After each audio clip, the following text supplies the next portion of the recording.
Grabe yung nangyari ngayong araw at hindi ako makapaniwala dahil nahulog pala yung cellphone ko dito sa tubig. What is up mga ka-wonders? Another day, another blessing, another fishing na naman tayo. Ngayong araw nga pala ay mag-fishing ulit tayo. 1 hour and 30 minutes nga pala yung biyahe namin. Kaya umalis na kami ng alas 5 ng madaling araw. Nakarating na nga pala kami doon ng mga 7 AM at dito nga pala kami mag-fishing sa JIL Praise Valley Camp. Ang ganda nga dito at buong JIL Church nga palang nagmamay-ari ng campsite na ito. Dito nga pala nagka-camping ang iba't ibang mga churches ng JIL.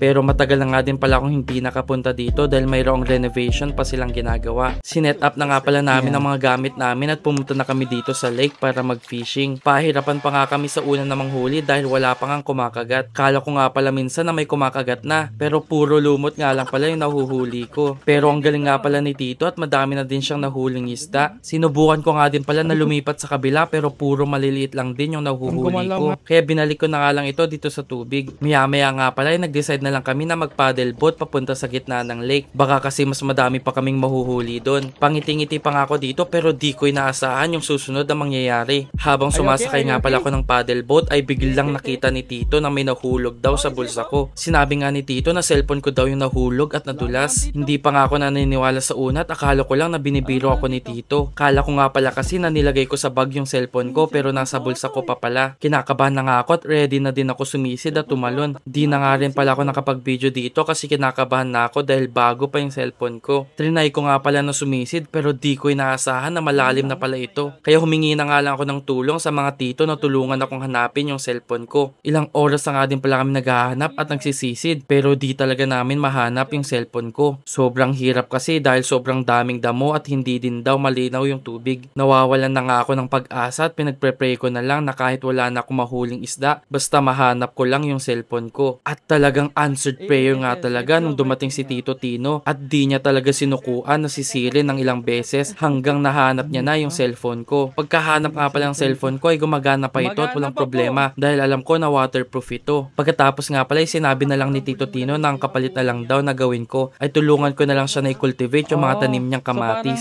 Kaya wala na nga palang paligoy-ligoy at dumiretso na ako agad na ginawa yung request ni Tito dahil sobrang thankful talaga ako at nahanap niya yung cellphone ko. Walang problema nga pala sa akin na gawin ito dahil mas okay na to kaysa mawalan pa ako ng cellphone. Talagang papagalitan talaga ako nila mama kung nawala ko yung cellphone ko. Ilang oras ko nga din pala ito ginawa dahil gusto ko talaga na malinis yung taniman ni Tito. Maya-maya nga din pala pagkabalik nila Kuya David Pogi at Aaron na mag-fishing ay tinulungan na din nila akong tapusin ito. Pagkatapos nga pala namin makultivate yung mga tanim na kamatis si Tito ay kumain na muna kami. Nagkatay nga pala sila ng kambing at ginawa nila